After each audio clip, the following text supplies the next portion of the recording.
The conference room was too cold and smelled faintly of burnt coffee and expensive carpet cleaner. 89 people sat in identical chairs, all facing the same glass screen, all pretending they did not already know what was coming. The email had said company-wide alignment meeting. Everyone with experience knew that alignment was corporate language for removal.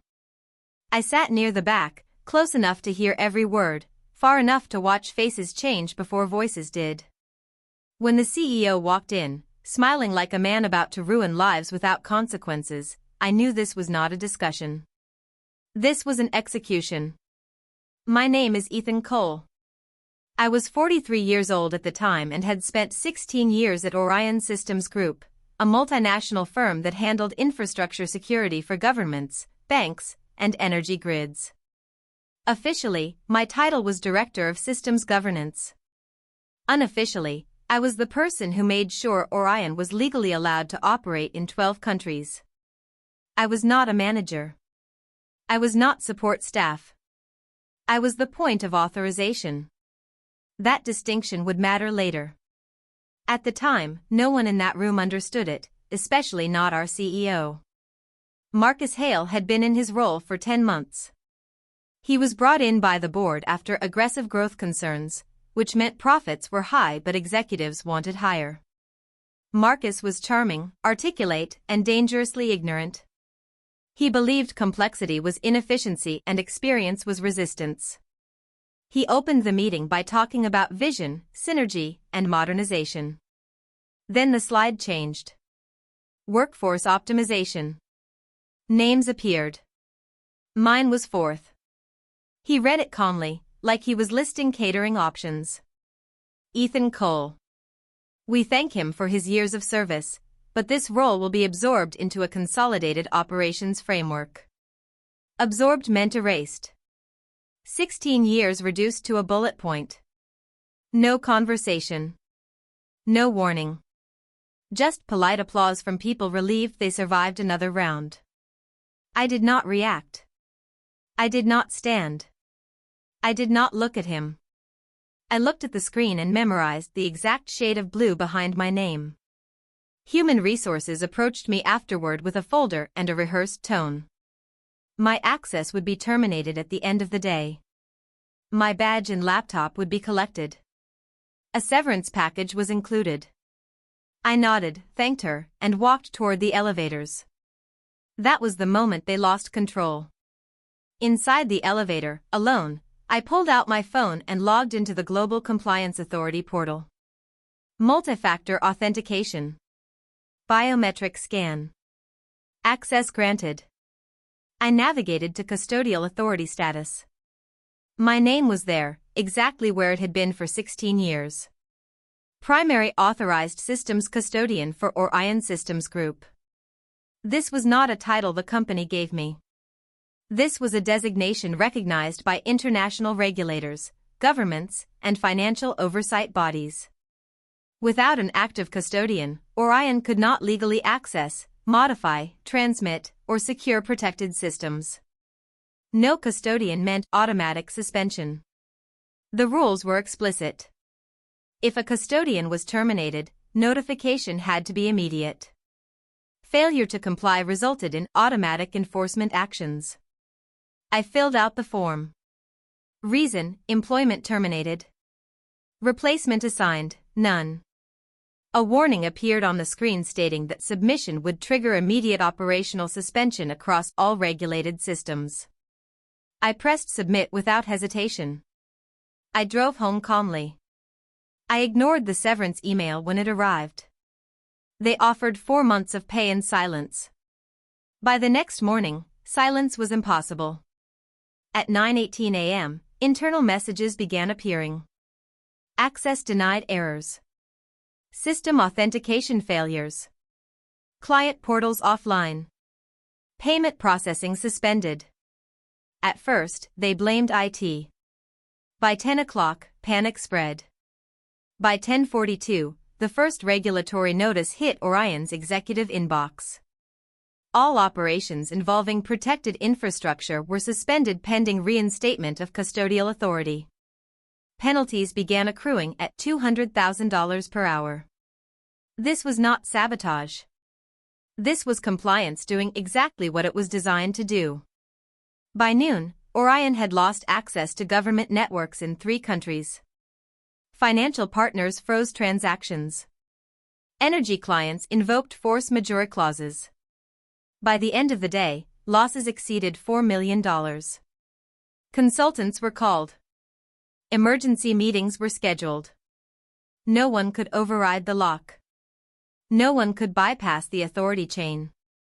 There was only one solution, and they had fired it with applause. On the second day, the CEO sent a company-wide email calling it a temporary disruption. That lie lasted 3 hours. The board demanded explanations. Legal demanded answers. Regulators demanded accountability. Every investigation ended at the same point. Why was Ethan Cole terminated without assigning a replacement custodian? No one had an answer. By the third day, the company's stock dropped 12%. Clients began leaving quietly. Competitors began circling openly. I watched it all from my kitchen table. Coffee in hand. Phone face down. I felt no rage. No satisfaction. Just clarity.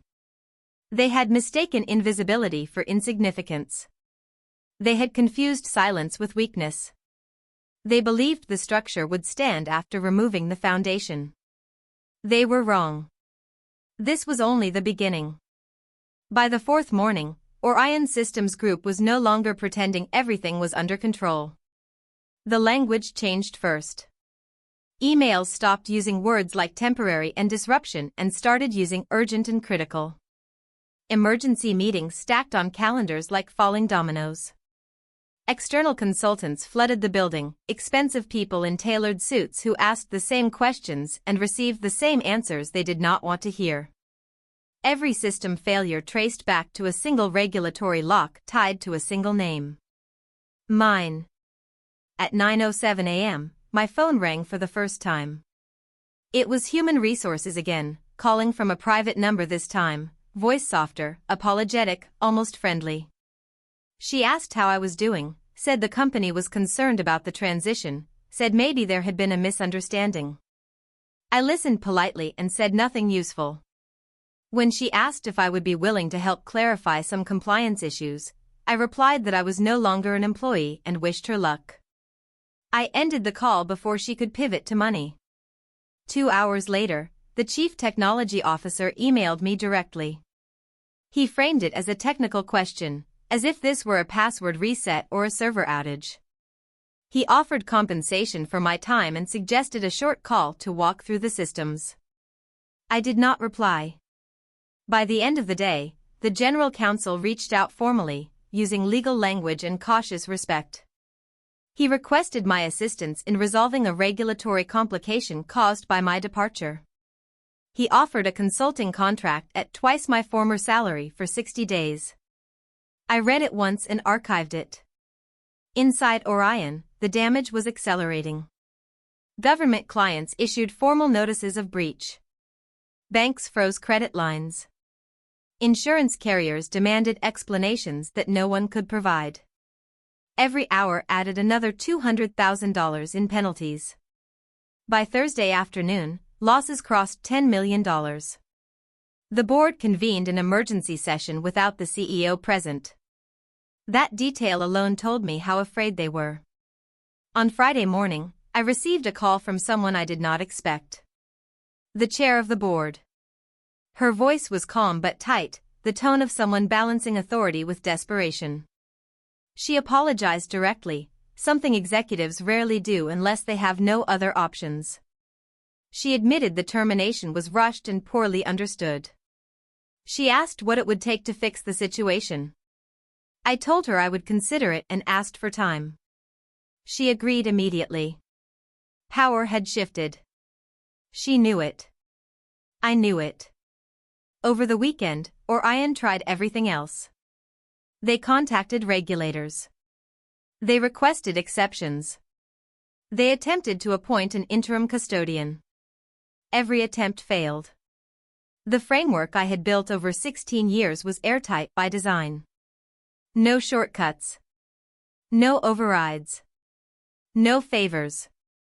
Compliance did not care about revenue projections or executive reputations. Compliance cared about names, signatures, and authority.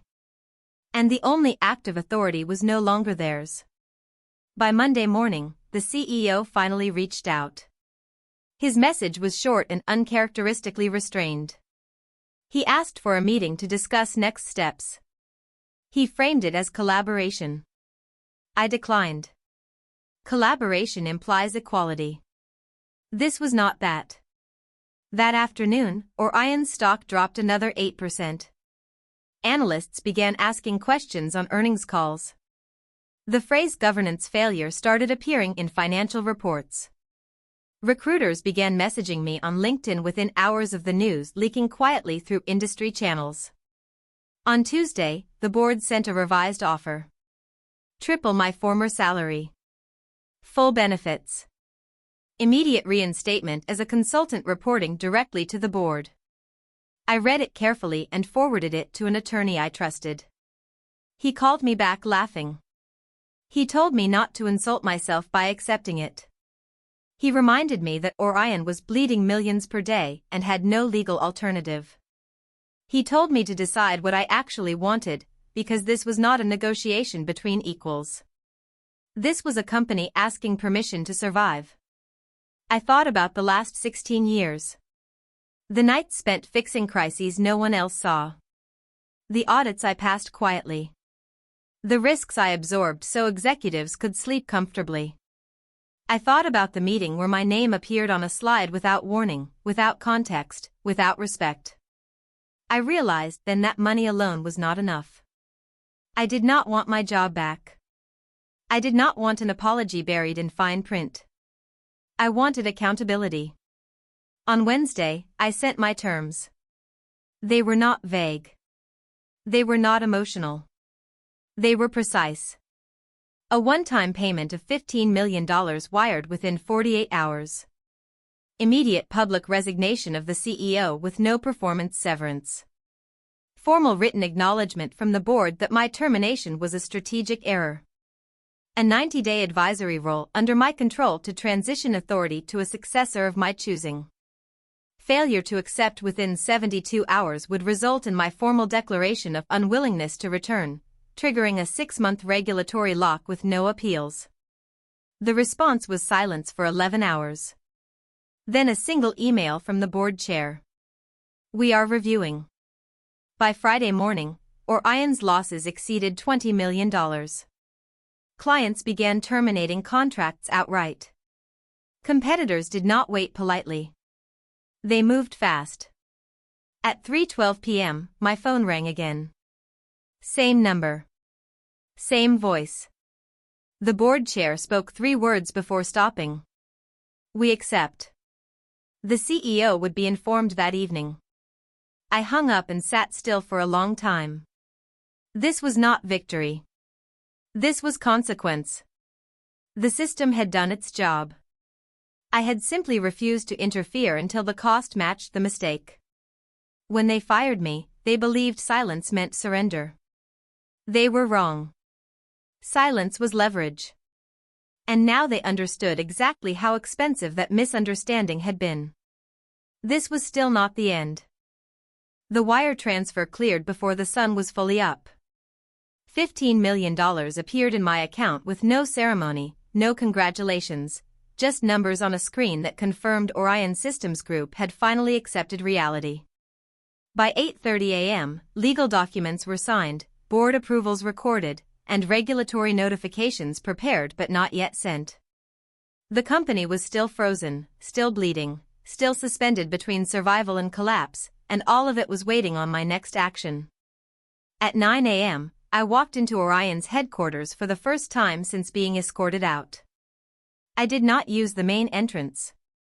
I was directed through the executive lobby, the quiet side of the building with marble floors and abstract art that no one ever explained. The board chair met me personally. She shook my hand with both of hers, a gesture that communicated respect and apology without saying either word. No one mentioned the meeting where I had been dismissed. No one mentioned the applause. That silence was intentional. The former CEO was already gone. His office was empty. His name removed from internal systems. The announcement had gone out that morning citing strategic misalignment and leadership transition. There was no praise, no soft landing, no glowing farewell. He had been erased with the same efficiency he once believed he could apply to me. The difference was that this erasure had been earned. We went directly to the compliance suite. The room looked the same, but the energy was different. Executives sat quietly, taking notes, waiting. For the first time in years, no one interrupted me. I logged into the Global Compliance Authority portal and began the reinstatement process. Each step required confirmation. Each confirmation triggered cascading system checks across jurisdictions. This was not a switch.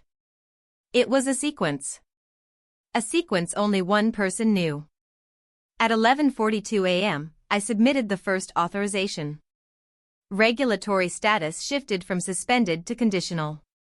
Penalty accrual paused. The room exhaled as one. At 1:10 p.m., after additional attestations and confirmations, Orion's systems began coming back online in stages. Client portals restored. Secure access granted. Payment processing resumed. By late afternoon, the company was operational again, scarred but alive. I did not stay late. I left at 4 p.m. sharp. My advisory role had clear boundaries, and I enforced them. Over the next weeks, I worked remotely, reviewing processes, documenting frameworks, and identifying a successor. I refused every attempt to expand my scope. This was not a return. This was a controlled exit. I had no interest in rebuilding the same dependence that had nearly destroyed them. Inside Orion, the cultural shift was immediate and uncomfortable. Executives who once spoke in abstractions now asked specific questions. Decisions that used to be rushed were delayed for review. The board demanded explanations instead of accepting confidence. Fear does that to organizations. It sharpens attention. It slows arrogance. 3 weeks in, I submitted my recommendation for successor. One name. Someone who had worked under me quietly for years, who understood the systems and respected the responsibility. The board approved without debate. They were not in a position to question my judgment. Over the following months, I trained her meticulously. Every safeguard. Every escalation path. Every reason the system was built the way it was. I did not simplify it for comfort. I explained it for survival. As the transition progressed, details of the crisis leaked into the industry. Not officially, but enough. Analysts connected timelines. Competitors pieced together the story. Recruiters called. Companies I had never worked with asked for consultations. They wanted to know how to avoid becoming Orion. They wanted to know what they were missing. I told them the truth. The most dangerous risks are the ones no one understands but everyone depends on. At the 60-day mark, Orion released a public statement acknowledging governance failures and announcing new oversight structures. It was carefully worded but unprecedented. Internally, the tone was different. Meetings were smaller. Decisions were documented. People listened more. Damage had taught them what policy never could. On day 89, I signed the final transfer documents. Authority passed cleanly. No alerts. No flags. No penalties. The system accepted the change because it was done correctly. The next morning, I sent a single email to the board chair confirming completion. She replied with thanks and an offer to retain me permanently. I declined without hesitation. Walking away felt different this time. There was no anger. No urgency. No unfinished business. I had not burned anything. I had not destroyed anyone. I had simply allowed consequences to exist long enough to be understood. The company would survive, changed but functional. I would move on, unburdened. That night, I opened the original termination email one last time. I read the sentence about consolidation and efficiency and closed it. Some mistakes are cheap. Some are expensive. This one had cost millions, a CEO's career, and an entire organization's illusion of control. And it had been entirely avoidable. There were still lessons left to be learned. But Orion would learn them without me. The industry did not forget what happened to Orion Systems Group. Companies rarely announce their failures, but they advertise them through behavior, through sudden leadership changes, through quiet contract losses and abrupt policy revisions. People noticed. Within weeks of my exit, I stopped being introduced as a former executive and started being described as a risk specialist, a systems authority, a last resort. I did not correct them. Titles were no longer important. Leverage was. Requests came steadily, not in waves but in a constant low-pressure stream. Defense firms. Financial institutions. Energy operators. Technology companies trying to enter regulated markets without understanding the cost of ignorance. They did not ask me to build systems. They asked me to explain what they were already relying on without knowing it. I accepted only 3 clients. I charged aggressively. I refused retainers that included silence clauses. If someone wanted my expertise, they had to accept my honesty. Orion struggled in ways no spreadsheet could show. Revenue stabilized, but trust did not. Clients added oversight layers. Regulators increased scrutiny. Internal reviews multiplied. The company spent more time explaining itself than expanding. The new CEO spoke cautiously and listened carefully, both improvements. Still, the shadow remained. Once an organization learns how close it came to collapse, it never moves the same way again. I met my former successor for coffee one afternoon. She looked tired but focused. The job had weight now, not prestige. She understood that. She thanked me for preparing her, not just technically but psychologically. I told her the truth. The systems will protect you if you respect them. They will destroy you if you treat them like tools instead of structures. She nodded. She had already learned. The former CEO faded quickly. His name appeared briefly in industry rumors attached to a smaller company, a lesser role. No one framed it as a fall. It was simply a correction. The market does not punish arrogance immediately. It waits until it can do so efficiently. I did not feel satisfaction in that. I felt confirmation. 6 months after the crisis, Orion published its annual report. Buried in the governance section was a single paragraph outlining revised custodial authority protocols and succession planning requirements. It was dense. It was dry. It was exactly the kind of paragraph no one reads until it matters. That paragraph existed because I had insisted on it years earlier and because they had learned what happened when it was ignored. I changed my routine. Mornings were quiet. No emergency calls. No crisis dashboards. I worked when I chose. I walked away from meetings that wasted time. I declined projects that smelled like denial. For the first time in my career, my calendar belonged to me. That freedom was not accidental. It was purchased with years of restraint and one refusal to disappear quietly. Messages arrived from people I had never met. Mid-level professionals. Quiet experts. The ones who keep things running without recognition. They asked how I knew when to stop absorbing damage for a company. I told them the same thing every time. When your value is invisible, it will be underestimated. When it is removed, it will be measured. Decide whether you want to teach that lesson early or late. I did not romanticize what happened. The cost had been real. Jobs were lost. Projects delayed. Reputations damaged. But the alternative would have been worse. A system that collapses quietly collapses again. A system that fails loudly changes. Orion changed because it had to. One evening, I reviewed the compliance framework I had built years earlier. Every safeguard still made sense. Every restriction still had purpose. The problem had never been the system. The problem had been the belief that systems obey authority instead of structure. Authority is temporary. Structure endures. That was the lesson no board presentation could teach. I closed the document and shut down my computer. There was nothing left to fix. Nothing left to prove. The story had moved beyond Orion, beyond one company, beyond one decision. It had become a reminder circulating quietly through an industry that prefers confidence to understanding. Some would listen. Some would not. The ones who did not would learn eventually.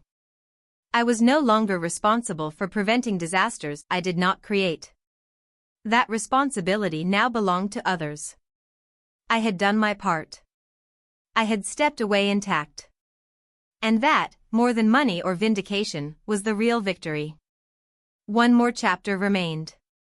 Time changed the story more than any headline ever could. A year after Orion's collapse nearly became permanent, the incident stopped being gossip and started becoming a reference. People no longer whispered about what happened.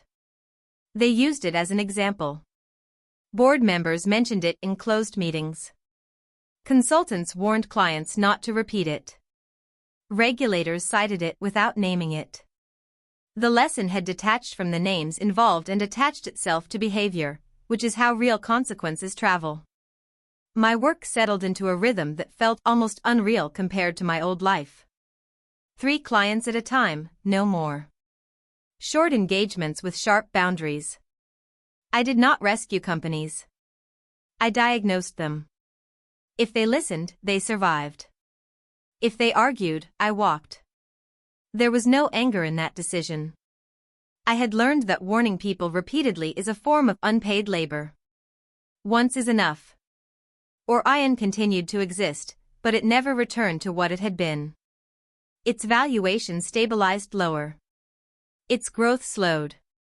Its executives became cautious to the point of hesitation. That caution saved them from future disasters, even if it cost them ambition. Fear, when properly directed, can be useful. They had learned that the hard way. I occasionally received updates from inside, never solicitations. People told me policies had changed. Succession planning was now mandatory for all critical roles. Custodial authority could no longer be held by a single person without documented redundancy. Ironically, they fixed the exact vulnerability they once ignored. Not because someone recommended it, but because the cost of ignoring it had been written in penalties and resignations. The former CEO disappeared entirely from serious conversations. His career did not end dramatically. It simply narrowed. Smaller companies. Less influence. Fewer assumptions of brilliance. That is how reputations usually die, not with outrage, but with shrinking rooms. I did not track him. I did not need to. The outcome was inevitable once his pattern was visible. The most meaningful conversations I had were with people who reminded me of my former self. Quiet professionals who understood systems deeply and were tired of being invisible. They asked how to protect themselves without becoming hostile. I told them the truth. You do not protect yourself by demanding recognition. You protect yourself by understanding where authority actually lives and documenting it clearly. Make the system dependent on correctness, not on your presence. Then decide how available you want to be. Some listened. Some were too afraid. Fear keeps people small until it suddenly does not. When those people messaged me months later with stories of negotiated exits, consulting offers, or leadership changes, I recognized the same pattern repeating quietly. Not revenge. Not rebellion. Just correction. One afternoon, I received an invitation to speak at a closed industry forum. No press. No recording. Just executives and regulators in a room.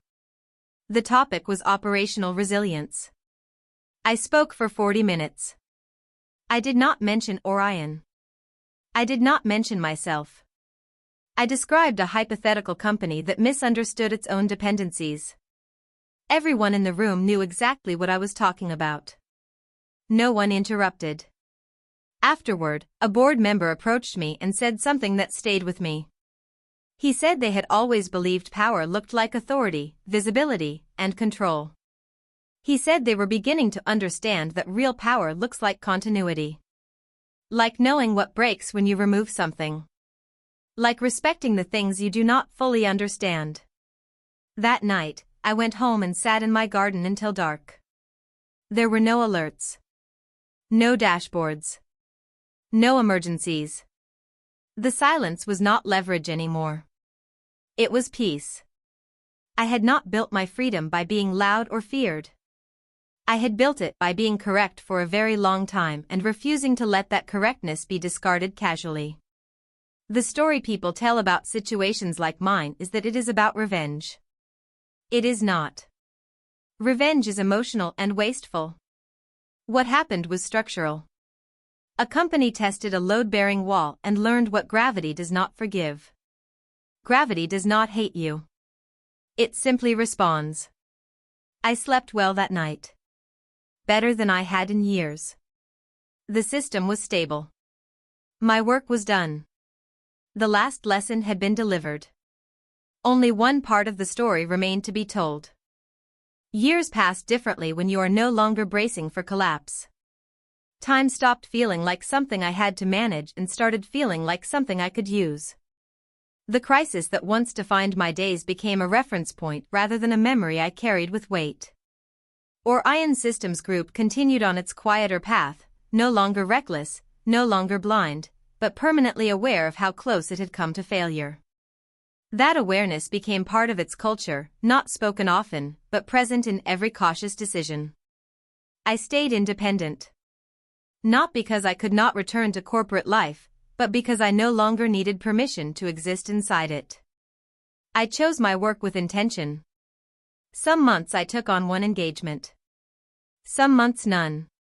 The value of my time had finally aligned with the way I treated it. I did not miss the urgency. I did not miss being essential. Being essential without protection is a trap disguised as praise. Occasionally, I would hear my name mentioned in rooms I was not in. Not loudly. Not publicly. But correctly. That mattered more than recognition ever had before. The people who understood what happened understood why it happened. They did not see a story of defiance. They saw a story of inevitability. Systems behave the way they are designed to behave. Organizations either respect that truth or pay to learn it. The quiet professionals continued to reach out. Some thanked me. Some asked for advice. Some simply wanted confirmation that walking away did not mean failure. I told them what I had learned too late. Leaving on your terms is not losing. Staying past your value is. Loyalty is only virtuous when it is mutual. Otherwise, it is just endurance. One evening, I revisited the original compliance framework one final time. I read it not as its architect, but as an outsider. It was solid. It was fair. It was unforgiving in the way all good systems are. I realized then that I had not built it to protect myself or the company. I had built it to protect reality from arrogance. That was why it worked. Orion never asked for my help again. That was a success, not a failure. It meant they had learned to respect the structures they depended on. The successor I trained became steady, then confident, then invisible in the best way. When systems work, no one notices. That is how it should be. The former CEO faded completely from relevance. Not because anyone punished him, but because the world stopped rewarding the behavior he represented. That is the most complete form of accountability. There was no confrontation, no final speech, no dramatic closure.